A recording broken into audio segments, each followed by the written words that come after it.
Hey, this is Michael Scarabino, and today I'm going to show you how to properly connect your MIDI screen to your Kaoss Pad.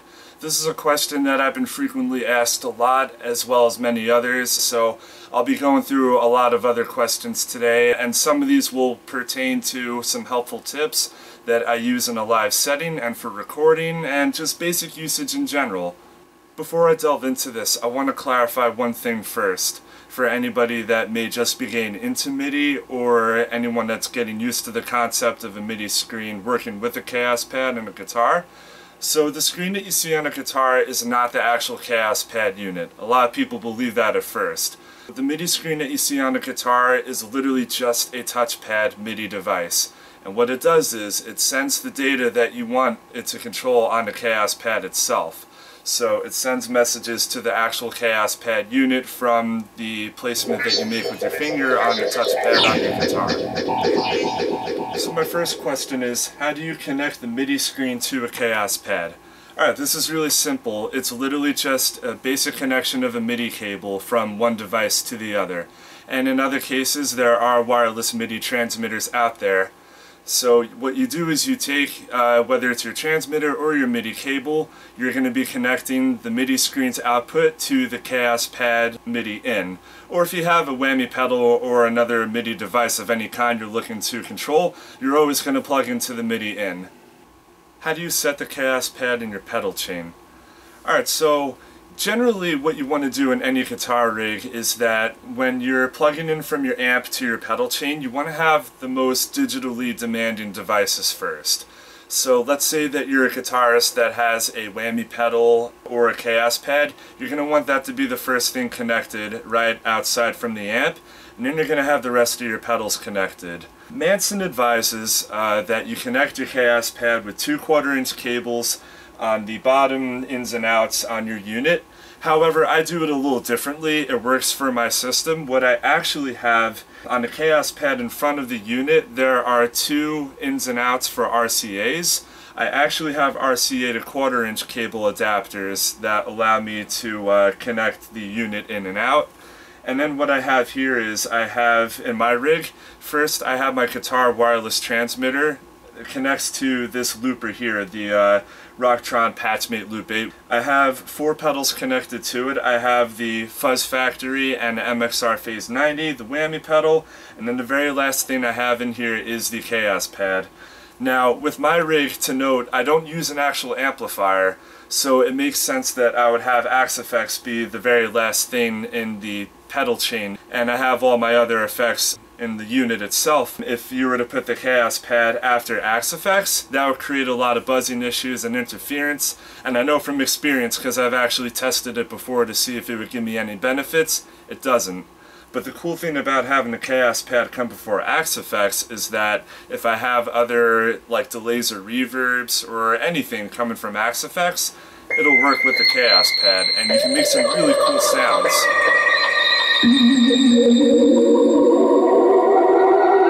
Set the best volume and eliminate buzzing.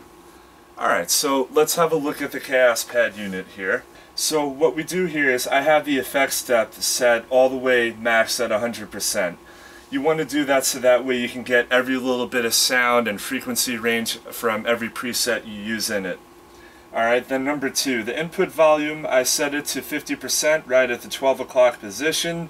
It's a good even spot, because if you have it screaming all the way at 100%, that's usually how you're going to get some buzzing.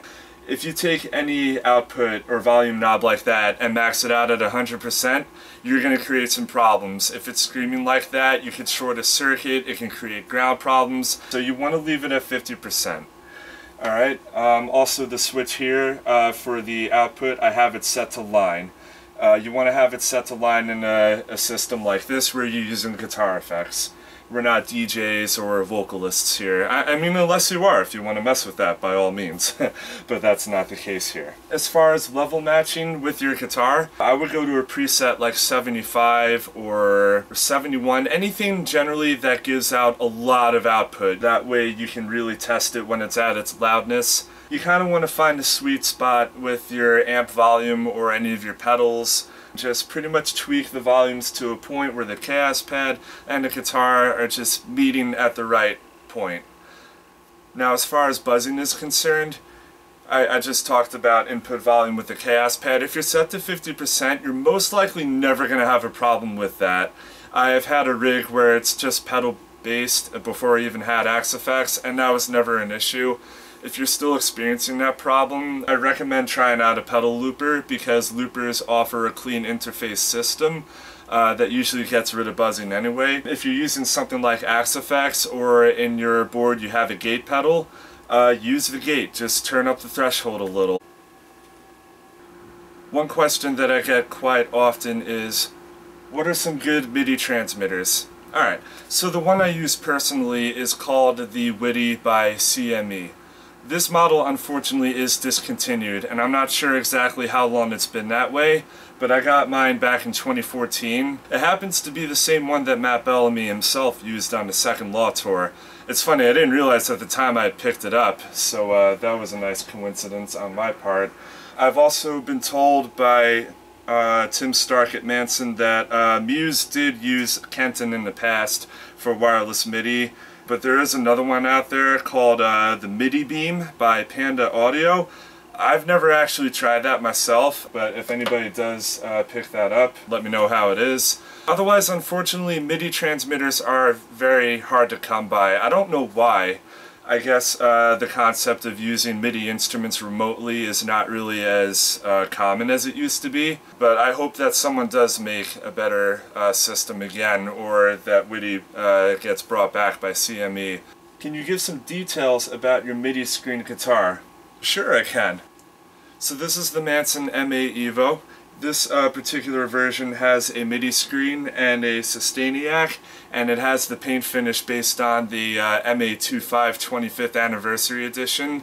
And for any of you Muse fans out there that are definitely watching this video, this is the same paint finish that Bellamy had on one of his guitars in the Drones tour. Very lucky to be the owner of this guitar. I'll go over more details about it in another video that I have coming up soon. Alright, just one last question here. Can you explain how you incorporate your Kaoss Pad with the Mastermind GT and the rest of your guitar rig? Okay, sure. Alright, so for those of you that are not familiar with the Mastermind GT, this is a MIDI controller made by RJM Music Technology. It seems very complicated when you look at it, but it's easy to use.